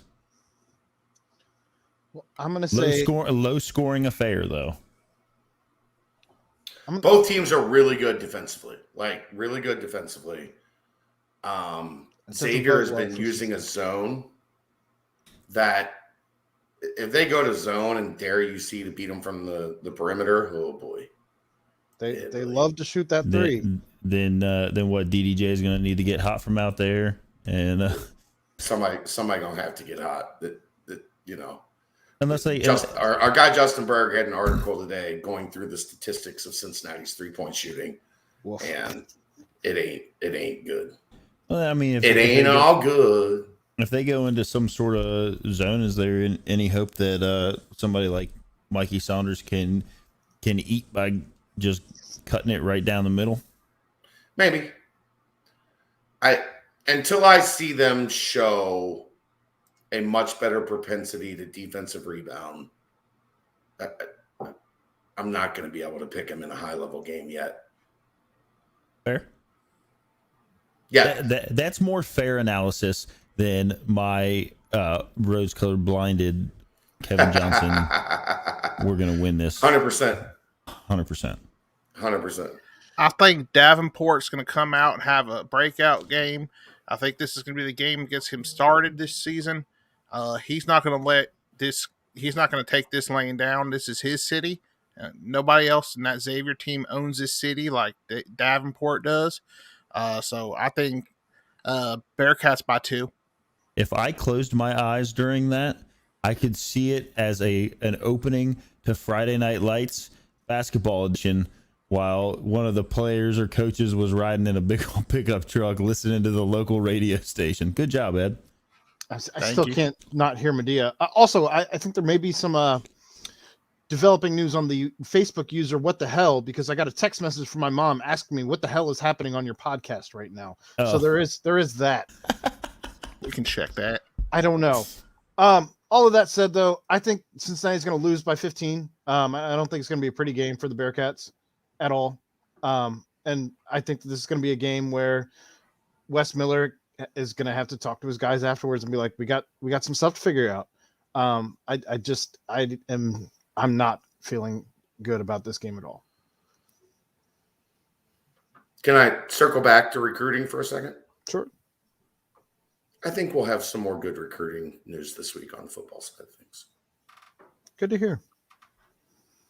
That's all I got. I can't tell you here for it. I just have to wait till the oven goes up so that I can get the exclamation point up at the same time. I'll give you details when we go off the air. Okay. That all said, this is live how this works. Like usually we get a couple days advance notice. We got some advance notice tonight on some things in the future. That all said, I did want to make sure that we did. Joe Stewart's been in on the comments pretty much the entire time we've been doing this podcast. That's our friend from Danko Transmissions, who does sponsor the BBP. So I did want to make sure to get that X. If you want to sponsor the PTP, hit me up. DMs are open. Chad Brendel. DMs are open. We take commemorative footballs. Jesus God. How about somebody daring to so that those people hit me up. I'm not going to say who it is. Those people hit me up, and I was like, if you tweet out something, I was trying to be nice. I was trying to be a good guy. If you tweet out something, I'll retweet it for you. And they were like, we're going to need you to tweet it. And I was like, well, one, I don't know you, right? Like, I don't know you.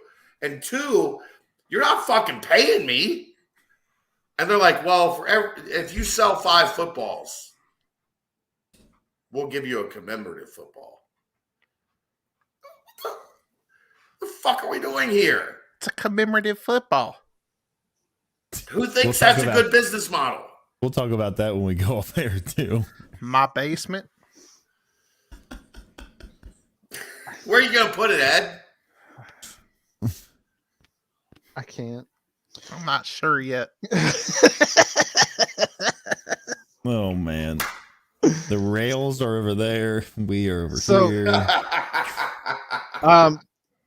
To finish this podcast out, the Bengals played the Chargers on Sunday.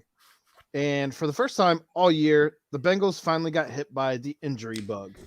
As the Bengals had, I think it was a total of 7 players not playing. sitting at this game out, just due to various injuries, including 2 offensive linemen, one being Trey Hopkins, the center. And then we had players getting dinged up during the game. Joe Mixon hurt his neck. We had Logan Wilson, who may be out for several weeks. That's the big problem. That's a huge hit on that defense because he's been such a breakout player this year. But in general, the injuries were much bigger than the loss to the Chargers. And that's all without even talking about Joe Burrow's dislocated pinky that he played through. Tried to tape it up, tried to wear a glove. None of it worked. Back in. Nothing to worry about. None of it worked, but I can't imagine playing through a game with it. I mean, his pinky was just all the way out here at one point. Well, when you say that, it did not look good.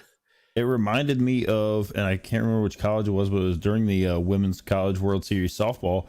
There was a girl slid in to into third base and like dislocated one of her fingers, and it was completely sideways over this way. Went in the dugout, got it popped back in. Obviously, rub a little dirt on it. A little bit different than trying to be a professional quarterback throwing a football with a dislocated pinky on your throwing hand. The Logan Wilson thing, depending on which reports you lean towards, could be all the way up to a season-ending injury, which would be awful.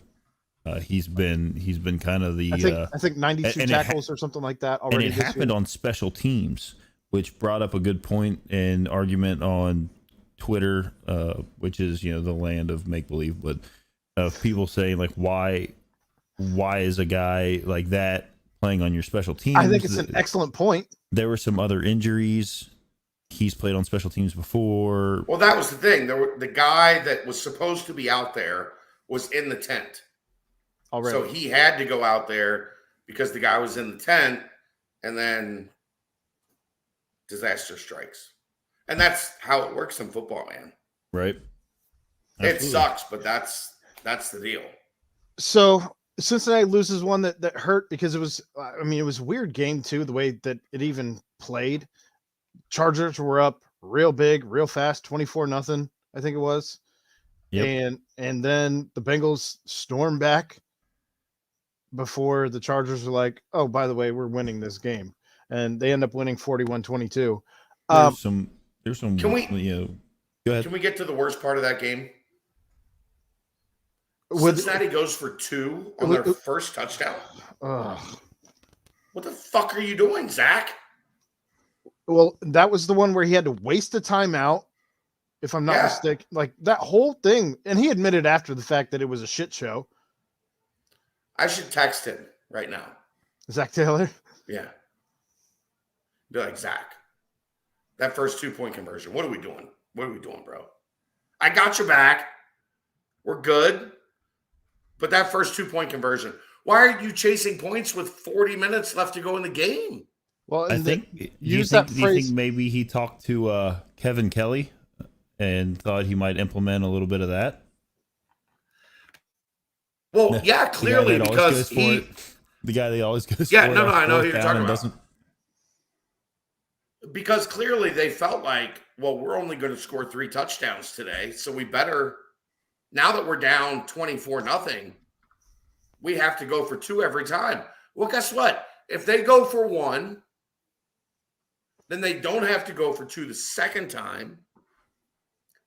And the score is 24-24 when Mixon fumbles. Mixon fumbles, that gets picked up in return for a touchdown. You're down 2 scores. That was the foot on the neck right there.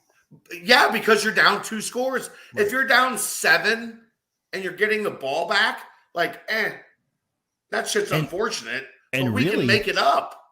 Really, when they scoop and scored there, the Chargers were going to go for 2, and that could have been a blessing for the Bengals because they would have only been down 8. But then they false start and move them back, and then they go, they do what they should have done, which was just make it a 2-score game. Ugh. Like I don't get NFL coaches. What are you doing going for 2 early in the second quarter because you think you're going to have to go for 2 the rest of the what are you doing? I don't know. Don't you try? Didn't you watch this offense? Well, and you and I talked on the phone that day, like at halftime, you used that phrase, like, what are you chasing points for here? And I told you on the phone, like, he's not chasing points, he's chasing ghosts. Like, just none of it made any sense at all. And the way that it was the way that it was executed, where you had a wasted timeout in that whole thing, where you had the delay of game also in that same like all of it was just a huge clown show. Shit show, Aaron. Shit show. Like, have you not practiced this ever? What were you doing? I don't know. What is a shit show? A clown show. I know what a clown show is. I feel like it's something. It's just all bad. I feel like it's not something you want to watch. You pay to watch in Tijuana. I've been there. That's not what I watched. That also though, like it involved a goat. It was disturbing. It haunted my dreams for a long time. What the hell has happened in this podcast? So I don't know, man. I will say that, like, looking at some of the grades and everything that happened after the game, PFF graded Burrow better than Herbert, and a lot of people didn't want to see that. Dan Orlovsky said Burrow outplayed Herbert. How much did the game change on the drop from Chase? The weird interception. Man. The dime. You have to catch that ball. There needs to be a new stat where, like, if the interception's not on the quarterback, and I know that would involve a lot of film watch to go back and try and take some of these interceptions away from quarterbacks who probably didn't earn them, but that's not an interception on Burrow. No, that ball was that is as perfect a ball as you're going to see in stride. And then it took some weird bounces after it didn't get hauled in. And I want to take a swing at the people that after a week or two were like, oh, how about the assholes that were trying to talk about the drops being a problem for Jamar Chase in training camp? We were talking about the drops being a problem because he was dropping the football. It wasn't made up. It wasn't like something that the Cincinnati media created to slander Jamar Chase. It was because, as good as he is, he drops the football too much. And that was as perfect a pass as you could possibly throw, and it was a touchdown. And it spit out the other side. It was odd. It was odd. But the Bengals have a get-right game next week against the 49ers. I don't know about that. I'd like to think that it's going to be a get-right game. It better be. I'm going to be there. The injuries are starting to become a problem, though. And it is going to be, I mean, don't get me wrong. Like, I just don't believe the 49ers have a quarterback that I'm scared of. Not Jimmy G, not Were you scared of White Mike? Well, there is that. Oh, Mike White. Sorry. I said that wrong. Put up 400. No, I said haven't seen him since. That was the funniest thing I think I've seen Bomani Jones tweet all month when he just calls him White Mike. Well, he'd like to refer to what was the White Dante? There's but that was a continuation. That was a callback to the White Dante to call Mike White Mike, because that is the whitest dude, like the whitest dude there is. I still refer to Dante Villacenzo, I think, or something like that. Dante Vincenzo. I still refer to him as White Dante because of that. And I will forever refer to Mike White as White Mike. It's just funny. From here going forward. But, yeah, I'm not scared of Jimmy G. I'm not scared of Trey Lance. But the 49ers, they're not to be taken lightly.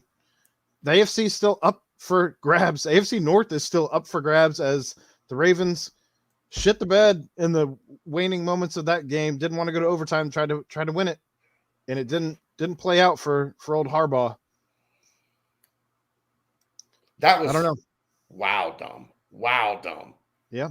You do that in college when you have a team that you know can't win in overtime, right? That's why you do that in college. To do that in the NFL, to do it with Lamar Jackson, like, what are you doing? It was pretty wild. So Made no sense. the Bengals, I mean, they definitely still have a shot to win the AFC North. As like I said, Ravens dropped that game. They're still a game back, I believe, on the Ravens, as both teams lost. But Niners, Broncos, Ravens, there's your game to get even. Chiefs and Browns still on the schedule here as we round out this first ever 17 game season. So it'll be interesting to see how that goes. We're coming up on the 2 hour mark, so I think we still have a little bit of time here. Something I wanted to get to. You're not going for 3 tonight? No. Shit, no. Baseball is officially on. Baseball's officially on strike. And lockout. Lockout. I'm sorry. The players strike. The owners lockout. Lockout. So they're like locked in. It's like the opposite of locked in. No. Can't see. You don't have your screen on. Hey, gosh, there. But I think Chad brought up a good point about this. I don't know if it was last week or the week before. That, like, does anybody really care? No. Like, you just don't even hear. Like, there. It's just. I hate baseball right now, and I will say that. Caveated by, I think it's broken. It's very broken. Sure. And the owners are keeping 60% of the revenue. The players are getting 40%, and the owners won't open up the books to show the robbery they're doing of the system. You have kids in AAA, AA, single A making eating ramen noodles like college kids. Next to nothing, living with host families. Yeah. And sleeping on cots like or air mattresses on the floor or in a spare bedroom. Sharing rooms with one another. My 11-year-old daughter lives better than minor league baseball players. What are we doing? There's no justification for it. You got to pay these guys a minimum wage, like a livable minimum wage. Like, we're paying people more to work at McDonald's right now than we're paying these single A, double A players. It's absolutely outrageous. Well, it's because they let it get too big, right? Like, you're dealing with some players making more money by themselves than some whole teams the are entire spending. System. Yeah. You're dealing with rookie ball, A ball, high A ball, double A, and triple A. There are 5 leagues below Major League Baseball. 5 leagues below Major League Baseball. Of course they're making pennies on the dollar because nobody gives a shit about those guys. How is that possible? How do you have 5 leagues under your umbrella that are like go ask somebody in Dayton how much they enjoyed watching like Joey Votto come through there or Jay Bruce come through there. Aroldis Chapman come through there. And like you're paying those guys like less than I'm giving my daughter for like, you know, I gave her $20 tonight to get the new Fortnite Battle Pass. Major League Baseball is like, nah, you don't get the Fortnite Pass. You suck. And they talk about the meals that they're giving. You give us the $20 and we'll give you the MLB Live, but you can't watch your own team because you live in that city. All of it. Think about it like this, Ed. They get like $20 a day per diem to eat. If they want the Fortnite Battle Pass, they're going to have to starve. Their food that they get at the ballpark provided by the team is generally terrible. Yeah. It's like the Fire Festival food. They get a 2 pieces of bread and a slice of cheese. Yeah. Terrible. I don't know. And I think that the fact that you don't have any type of like pay scale for these teams to where you have the Pirates who generally just don't care to field a team that's worth a shit. And then you have the Dodgers spending like 8 times what the payroll is for the Pirates, and everyone else trying to fall in between the cracks. Like, it's absolutely insane. No one's playing on the same scale as the other teams that are spending way more than everybody else. It's all crazy. Meanwhile, they're picking and choosing what games they want to use different baseballs on to basically change the outcome of these games. That's what came out last week. That was a huge mess too. When you come to find out that an astrophysicist found out that they changed the balls mid-season, and you had Sean Doolittle, a reliever for the Reds last year, who came out and said, this might be why Joey had a crazy July, because they changed the density of the ball without telling anyone, which I would think would be a major violation of the player agreement. I thought they said that they were like changing the ball like here and there. Like, I think that I honest to God, not that I agree with it in any way, but I think that the changing of the ball density was directly proportional with the taking away of the sticky stuff, and they hid the changing of the ball density when they got rid of all the sticky stuff throughout baseball. But they blamed it on the supply chain and the pandemic. Well, not that. No, they blamed it on the sticky stuff. Yeah. I don't know. Baseball's not in a good way right now. Well, and you're hemorrhaging fans year by year anyway, because people would rather watch the NFL, college football, college basketball, and the NBA. Well, I mean, think about what you said about the NFL, right?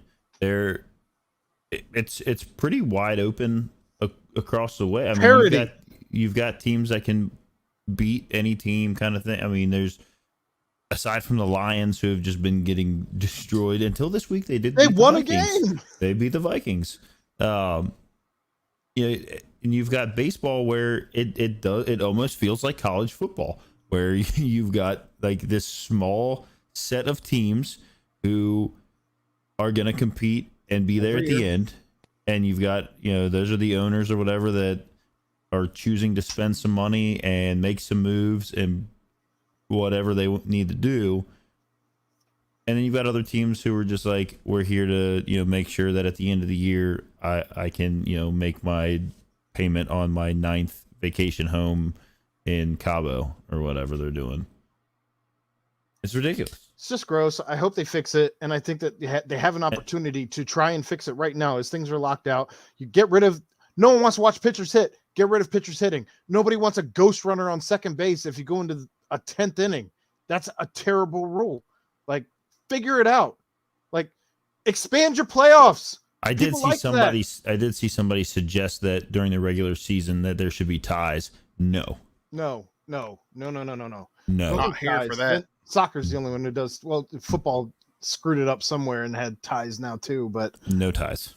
I don't know, man. I mean, you can start to work these things out. Get these old heads out of your front offices of the MLB. I don't know why Joe Torre's still there. Like, we need new ideas. We need innovation. We need people who are tapped in with younger people, because you are losing all of your younger viewers. They don't care. No one who's a kid likes baseball unless they're actually playing baseball. And once that stops, you're not into baseball anymore.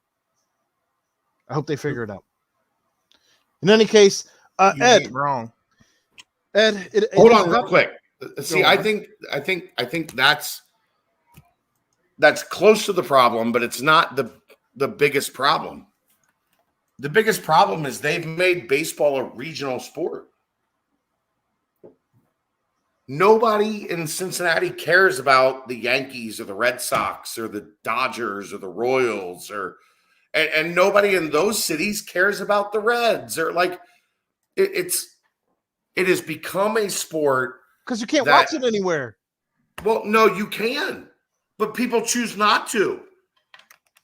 You can watch it on ESPN. You can watch it on TBS, or like the game. You can watch it on Fox. The games are there. I just think they made nobody cares unless their team is playing, because of the way that they've done these regional TV deals, right? Yeah. So now all of your games are on in your local market. Yeah. So you dial in on, I'm going to watch all of my local games or as many of my local games as possible. And I don't give a shit about anything else.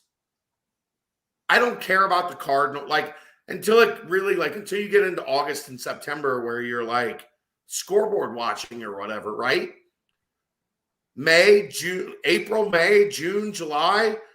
I don't care about anything other than the Reds play at 7:10 tonight or 6:40 tonight or whatever. And I watch their game. I pay attention to their game. Their game goes off. I work in the media. I don't if I have to fill in for Mo, I'll look if I have to. If I don't have to, I don't care. How do you fix that? I don't think you can, because they have built this as now a regional sport. The only thing that matters in your market is your team. So do you mix up the divisions then? I don't think that changes anything. It changes maybe the faces that you play, but it doesn't change. Like, there's an entity in every market that pays outrageous prices to air the games. Baseball had better ratings during the COVID 60-game season because you had a sprint, a mad dash for the playoffs, right, and you had expanded playoffs. So go with less games. History books be damned. You can still do what the NBA does, where they have like what you would average in a 40-minute game or 48-minute game or whatever the hell it is, as opposed to. I think baseball should be like, think about, there's teams every season. They have like 22 games, 22 days, 22 games in 22 days. You shouldn't be playing baseball.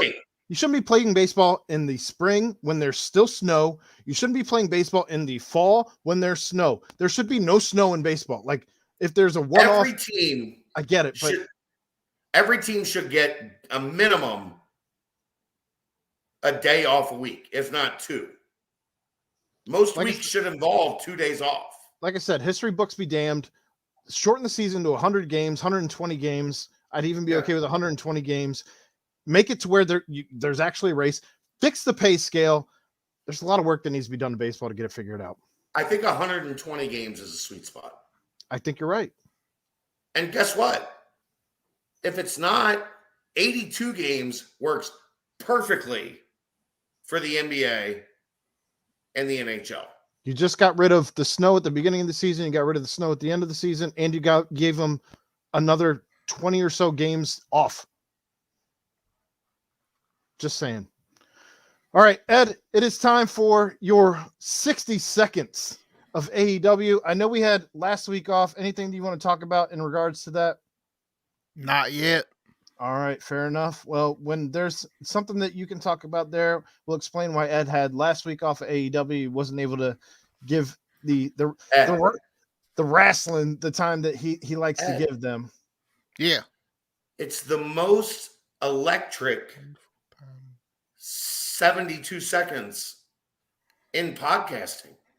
It's 60 seconds. They don't let me have that 72 seconds anymore. It's the most electric. You know what you could have done? You could have given a take on The Rock being the foundation in Fortnite. In Fortnite? Yeah. Crazy. I don't know anything about this right now. Ed, I'm going to need you to work harder. I got this review right here, and I got rumors. I added rumors this week. Are you going to even make it to rumors, Ed? I hope so. Are you going to? All right. There's no intro or anything. We're just going. We need a graphic for this. We don't have a graphic or anything for this yet. Oh, no. Aaron, hit up Taylor. I got you. If I got to send her we can some make money, one. I'll send her some money. We can make one. I think we should get Ed in a singlet. Right? Oh, We're going to need a picture of Ed in a singlet. All right, here we go. Are you going to count it down? All right, you ready, Ed? Oh, I'm ready. I don't know All how right. I'm going to do this voice. But... And in 3, 2, and go. All right, so this week AEW was on fire, so I decided to watch AEW Dynamite. It was Cody Rhodes versus El Idioto again. So here's the match. Yo, is that T-Pain in the crowd? That's pretty cool. Cody Rhodes should come out to the old Gold Dust music if he's going to be this dramatic with his interests. I love the street fight matches. Hey, remember when Stone Cold did that one and drank a bunch of milk during it? Cody's back is peeling or something. There was some weird stuff on his back. Okay, now he's dabbing up T-Pain, but then he took his chair. This shit on Cody Rhodes' back is so distracting. It is ruining this match. That laptop that just hit Cody didn't even have a keyboard. Get the fuck out of here with that shit. This is the solid street fight match, but I've seen better. Now we have blood. Is that safe during COVID times? Wait, is this chick putting lighter fluid on the table? Oh shit, the table's on fire. Cody's get the pin and his back is burning. This was a great match. And time. Didn't even get to rumors. Didn't even get anywhere close to rumors. He made like a match and a half. All right, your mic's unmuted now, Ed. I didn't even get to the rumors. No, you didn't. Nowhere even close. I can't not hear him as Medea right now. It's unbelievable. Oh God. But for real, Cody Rhodes had the shit on his back. Are you talking extra about? Do you need to get muted? Anything else you guys have though for Cincinnati sports before we get out of here? I'm excited. The audio on this one is going to be delayed. All right, it will be delayed. Ed, we're going to find out your worth as a producer tonight. Fair How? enough. We'll talk about it after. And your ability to extract the audio from the video. I got you. The last thing I want to address here before we get out of here, Ed and I, one of our very good friends, his father did pass this week. He was the person who took me to my first UC basketball game, and this episode's for you, Bob. So thank you for all that you were to all of us. We appreciate you, Bobo. R.I.P. Bobo. Yep. So that was another episode of Pardon the Punctuation, though. As always, I was Aaron Smith the whole time, and Ed was somebody else tonight. Don't know what was people. I was Texas Bearcat Ed. I don't ever want to hear that again. But Ed was certainly special tonight. Jeff, thank you for all of your insight as always. And Chad, thank you for making the time for us tonight, as you are the busiest man in the Cincinnati journalism world right now. So, Pardon the Punctuation, another episode. We're out. Bye. Ba-da-ba.